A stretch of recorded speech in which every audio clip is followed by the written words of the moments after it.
Hello friends, Kalpana's kitchen में आपનું हार्दिक स्वागत है। आज આપણે બનાવીશું હેલ્થ માં બેસ્ટ અને ટેસ્ટ માં મજેદાર એવી ગોટલીના મુખવાસની રેસીપી। તો વિડિયો જોવાનું ચૂકતા નહીં। તો ચાલો શરૂ કરીએ બનાવવાનું ગોટલીનો મુખવાસ। પણ મેં અહીંયા થોડીક બતાવી છે તમને કે કેવી રીતના ભાંગી શકાય।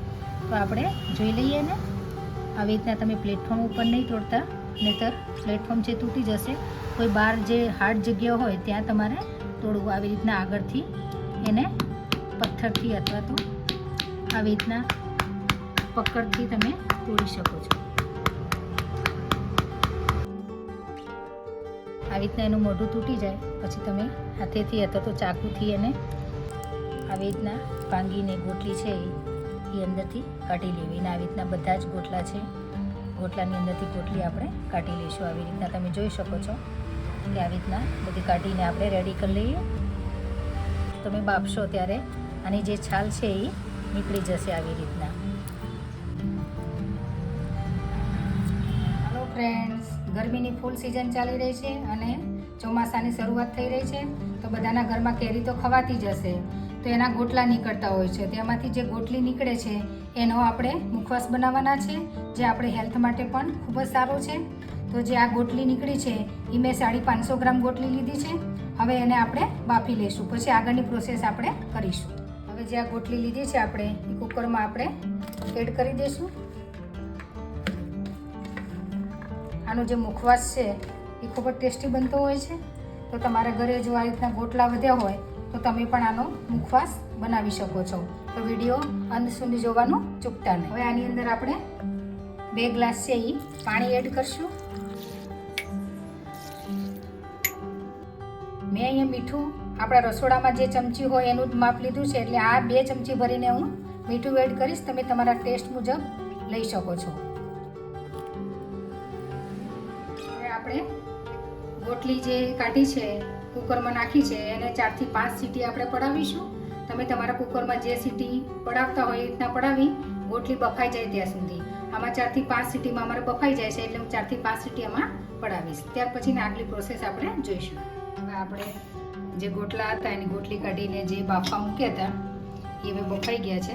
આપણે ચેક કરી લઈએ। તમે આવી રીતના દબાવશો એટલે તૂટી જાય છે, એટલે વ્યવસ્થિત બફાઈ ગયા છે। હવે એક ચાળણીની અંદર આપણે કોઈ કાણાવાળી વસ્તુ હોય તમારા ઘરમાં, ચાળણી હોય કે આવી રીતના બાઉલ હોય તો એની અંદર લઈ અને બધું પાણી છે આપણે નીતારી દઈશું અને ઠરવા મૂકી દઈશું। એને ઠરી જાય પછી જ આપણે એને સમારવાનું અથવા તો છીણવાનું કામ કરશું। ગોટલી આપણે જે બાફી હતી એ હવે એકદમ ઠરી ગઈ છે, તો આપણે ખમણીથી એને ખમણી લેવાની છે। તમે કટકા પણ કરી શકો છો। તો આપણે એને હવે ખમણી આવી રીતના એને લાંબી રીતના જવાનું, એટલે એનું જે ખમણ છે એ એકદમ લાંબુ લાંબુ થશે। ટૂંકું તમે રાખશો તો એકદમ ભૂકો થઈ જશે, એટલે આમ લાંબી રીતના ખેંચવાનું, એટલે ખમણ એકદમ લાંબુ પડશે। જે બહેનોને સફેદ પાણીનો પ્રોબ્લેમ હોય તો એ બહેનોએ જો ગોટલીનો જે પાવડર છે એ દહીં સાથે મેળવી અને એમાં થોડીક સાકર એડ કરી અને ખાવાથી આ પ્રોબ્લેમની અંદર સોલ્યુશન એનું આવે છે। રીતના તો એનું ખમણ નીકળશે। જો ખમણ કાઢશો, ખમણ કાઢીને આપણે એનું શેકીએ તો ઝડપથી શેકાઈ જાય અને ઝડપથી સુકાઈ જાય છે। તમે એના કટકા કરીને પણ શેકી શકો છો। અત્યારે ચોમાસું છે તો આવું છીણ બનાવીએ તો ઝડપથી શેકાઈ જાય અને સુકાઈ પણ જાય। આપણે ગોટલીનું આટલું ખમણ કાઢ્યું છે, હવે થોડીક આપણે કટકી કરવાના છીએ। તો જોઈ લઈએ આપણે ગોટલીના છે એ નાના નાના પીસ પાડવાના છે। તમને અનુકૂળ આવે એ રીતના તમે નાના નાના પીસ છે એના પાડી શકો છો। નાની મોટી સાઈઝ કોઈ બી સાઈઝના તમે પીસ પાડી શકો છો કે જે જલ્દી સુકાઈ જાય અને શેકાઈ જાય। ગોટલી છે ફ્રેન્ડ્સ એ સ્કિન માટે પણ એકદમ હેલ્ધી છે। સ્કિનની અંદર આપણે ઘણી વખત જે યુવાન છોકરા છોકરીઓ હોય છે એને ખીલ થતા હોય છે કે ઘણી બધી જગ્યાએ ફોડલી થતી હોય છે, તો જે ગોટલીનો પાવડર હોય છે તો એને પીસી અને તમે લગાવો તો ફોડલી પણ બેસી જતી હોય છે।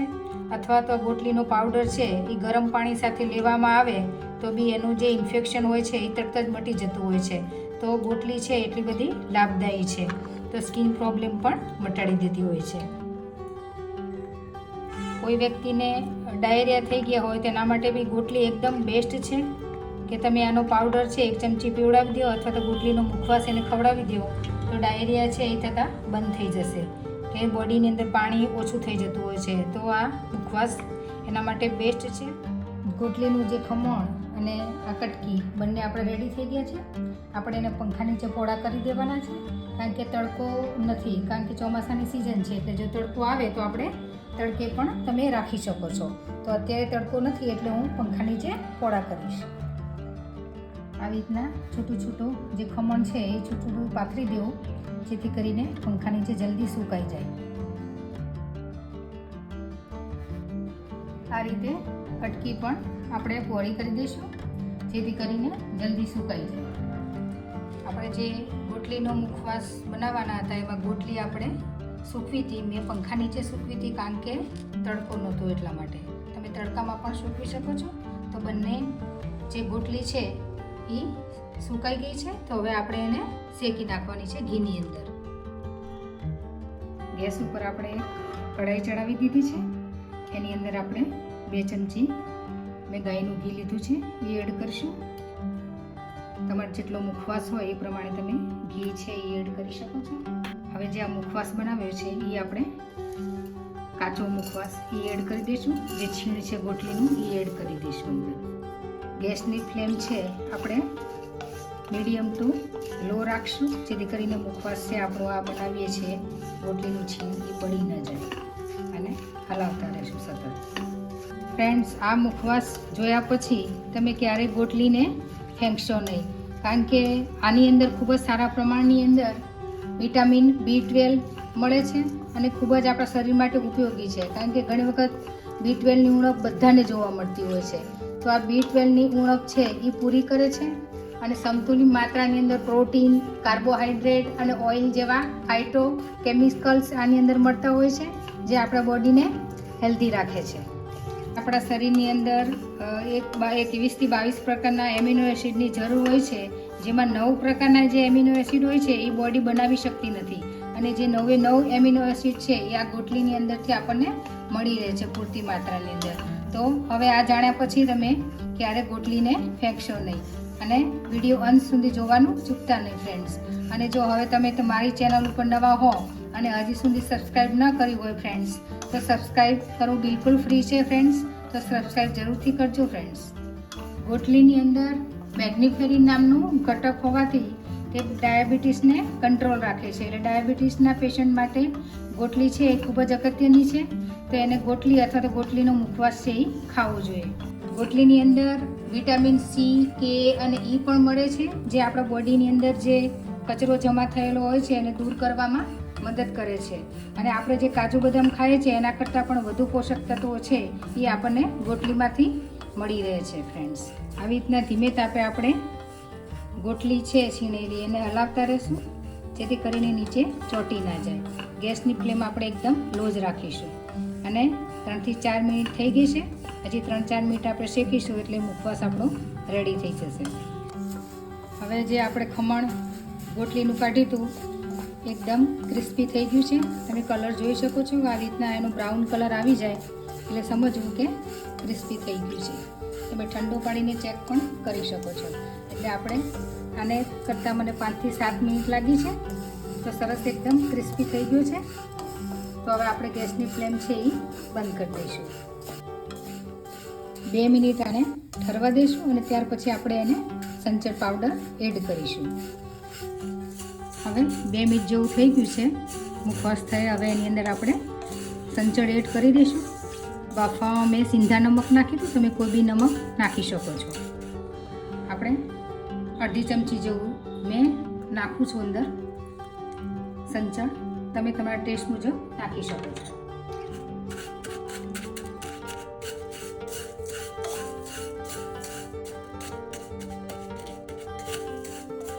હવે આપણે એક ટ્રેની અંદર ટ્રાન્સફર કરી લઈશું અને ઠંડુ થવા દઈશું. એ રીતના આપણે ખમણનો મુખવાસ કર્યો એ રીતના આપણે આ ટુકડા કર્યા છે એને પણ એવી રીતના આપણે ઘીમાં શેકી લઈશું. તો એમાં પણ આપણે 2 ચમચી છે એ ગાયનું ઘી એડ કરીશું અને શેકી લઈશું.